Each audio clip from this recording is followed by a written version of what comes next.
Soy Imad, me he dejado mi casa, mis amigos, mis familia, todo.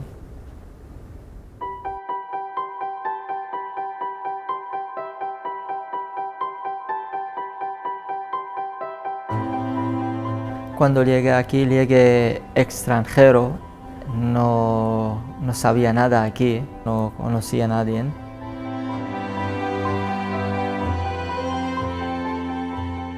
Esta persona me ayuda mucho.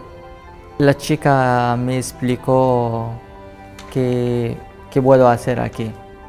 Me explicó esta chica con esta programa es no solamente para ayuda en dinero, por el dinero o esto, es ayuda en otras cosas como ayuda a las personas en su mismo. Puedo encontrar un trabajo y también conocer a la gente.